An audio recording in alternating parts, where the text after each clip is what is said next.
This tutorial will show you how to use sequence similarity networks in Cytoscape to make some hypotheses regarding the function of an uncharacterized enzyme by viewing it within the context of a large group of related enzymes.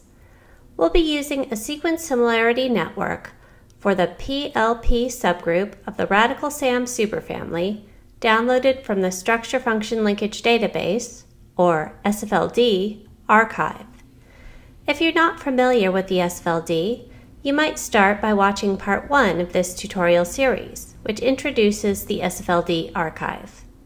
If you're not familiar with Cytoscape, you may want to watch part 2 of this tutorial series, which introduces the use of Cytoscape to visualize sequence similarity relationships.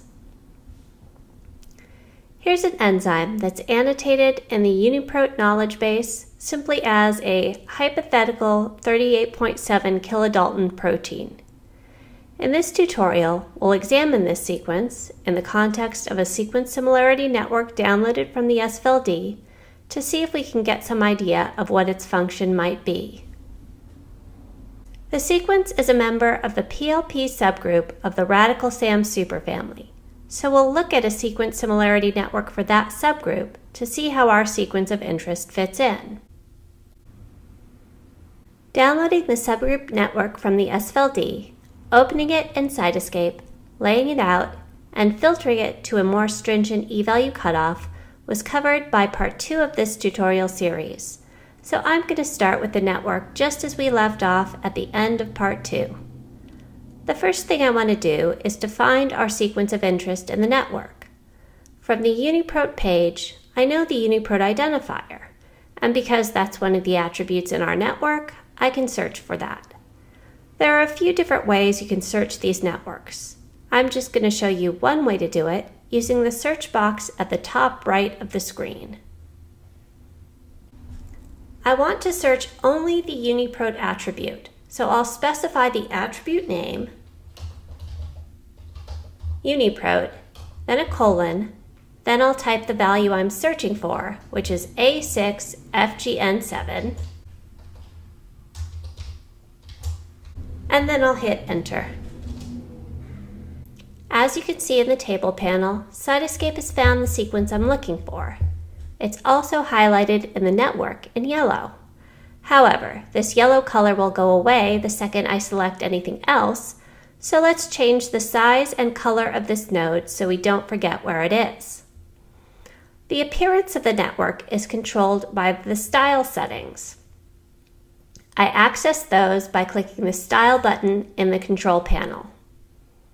To change the appearance of this node I have selected, I use the bypass column.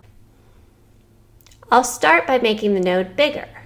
I could change both the width and height of the node by clicking in the bypass column for width and height and specifying custom numbers, but instead I'm going to make it a little easier for myself by clicking this Lock Node Width and Height button.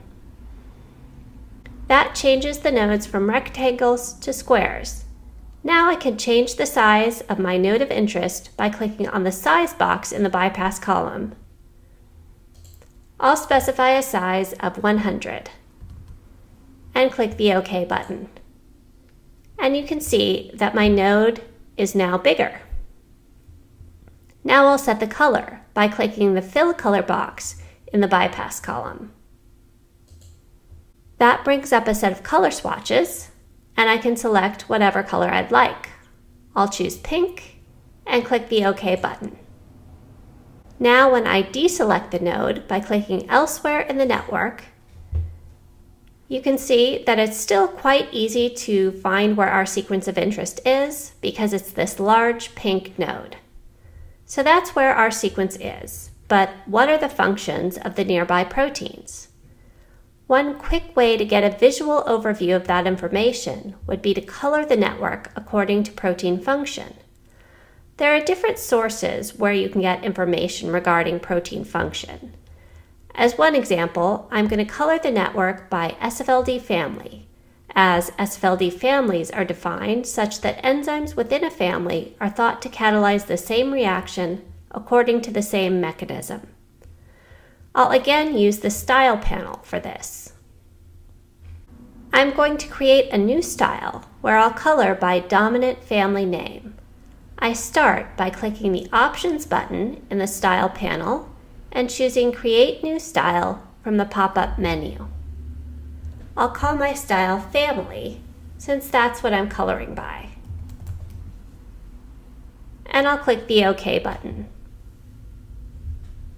By default, all the nodes in the network, except for our node of interest, are now colored red. I can change that default color if I don't like it by clicking on Fill Color in the default column.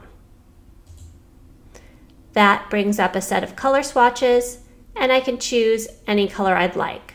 I'll choose gray as the default node color and click OK. And you can see that all the nodes, except for our sequence of interest, are now colored gray. But what I really want to do is to color the nodes according to the dominant family name attribute. To do that, I'm going to use the Map column. As before, I'm going to click the Fill Color box, but this time in the Mapping column in the middle rather than the default column on the left. Under Column, I'm going to select the attribute I want to color by, which is dominant family name. And under Mapping Type, I'm going to select Discrete Mapping, which means I'll be able to select a unique color for each unique value of the dominant family name attribute.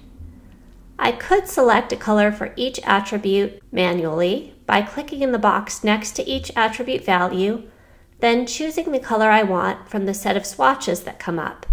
But that can be really slow if you have a lot of different values. So you can have Cytoscape automatically assign colors. To do that, I right-click on Column, choose Mapping Value Generators, and then there are different color scheme generators I can choose from. I'll choose Rainbow, and you can see that Cytoscape has automatically assigned a color to each attribute value, and those colors are reflected on the network. As you might expect, nodes with the same family classification tend to have similar sequences and thus cluster together in the network. And we can see that our sequence of interest is found within a cluster of sequences that have all been assigned to the same SFLD family. I can select those nodes to get more information. So I'll do that. And looking in the table panel, I see that they're all from the YJEK-like L-lysine 2,3 aminomutase family. So, based on sequence similarity, as reflected in the network, it looks like our sequence of interest may be an L-lysine 2,3 aminomutase or something similar. Of course, hypotheses made based on networks should always be examined in more depth.